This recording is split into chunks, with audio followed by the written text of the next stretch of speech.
విచారము కొట్టివేసి నేను వారికి ఆనందము కలుగజేతును. ఇర్మియా గ్రంథం 31:13. ప్రియమైనటువంటి దేవుని జనాంగమా, ఈ ఆదివార దినాన నువ్వు ఏ పరిస్థితిని బట్టి విచారిస్తూ ఉన్నావో, నువ్వు ఏ సమస్యను బట్టి విచారిస్తూ ఉన్నావో, నువ్వు ఏ స్థితిని బట్టి విచారిస్తున్నావో, ఆ విచారాన్ని కొట్టివేసి ఆ దేవాది దేవుడు నీకు ఆనందాన్ని కలుగజేసేటువంటి వాడిగా ఉన్నాడు. నీ ఆర్థిక పరిస్థితుల్లో కావచ్చు, నీ అనారోగ్య పరిస్థితుల్లో కావచ్చు, నీ శ్రమల్లో కావచ్చు, నీ ఇరుకుల్లో కావచ్చు, నీ ఇబ్బందుల్లో కావచ్చు, నీ సమస్యల్లో కావచ్చు, నువ్వు దేనిని బట్టి విచారిస్తూ ఉన్నావో ఆ పరిస్థితులన్నిట్లో కూడా నిన్ను వాటిల్లో నుంచి విడిపించి నీకు ఆనందాన్ని కలుగు చేయడానికి ఆ యేసుక్రీస్తు ప్రభువుల వారు సిద్ధంగా ఉన్నాడు. గనుక ఆయన మందిరానికి నువ్వు వచ్చి, ఆయన చెంతకు నువ్వు వచ్చి, ఆయన్ని ఆరాధించి, ఆయన్ని స్తుతించి, ఆయన్ని మహిమపరిచి, ఆయన యందు భయభక్తులు కలిగి నువ్వు జీవించినట్లయితే తప్పకుండా నీకు ఆ విచారాన్ని కొట్టివేసి ఆనందాన్ని కలుగు చేసేటువంటి దేవుడిగా ఉన్నాడు. గనుక ఈ దిన వాక్యం ద్వారా దేవుడు బలపరచును గాక.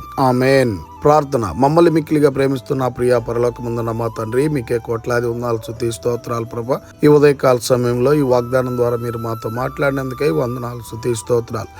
అవును తండ్రి, ఎవరు ఏ పరిస్థితిని బట్టి విచారిస్తూ ఉన్నారో ఆ పరిస్థితులన్నింటినీ వారికి తీసివేసి ప్రభువా ప్రతి ఒక్కరికి ఆనందాన్ని మీరు కలుగజేయమని ప్రార్థన చేస్తున్నాం. అయ్యా, ఈ దినాన తండ్రి, మందిరానికి రావాలని ఎవరైతే ఆశ కలిగి ఉన్నారో వారిని త్వరపడి మందిరానికి నడిపించమని ప్రార్థన చేస్తున్నాం. ఈ దినాన్న ఎవరైతే పనులు చేస్తున్నారో, ప్రయాణాలు చేస్తూ ఉన్నారో, నూతనమైనటువంటి కార్యాలు మొదలు పెడుతున్నారో, వాళ్ళ పనుల్లో, ప్రయాణాల్లో, నూతనమైనటువంటి కార్యాల్లో ప్రతి ఒక్కరికి మీరే తోడై ఉండి నడిపించమని ప్రతి బిడ్డను మీ కృపగల హస్తాలకు అప్పచెప్పుకుంటూ కృపని కోరుకుంటూ యేసుక్రీస్తు పరిశుద్ధ నామమున అడిగి మరి ప్రార్థిస్తూ ఉన్నాము తండ్రి. ఆమేన్.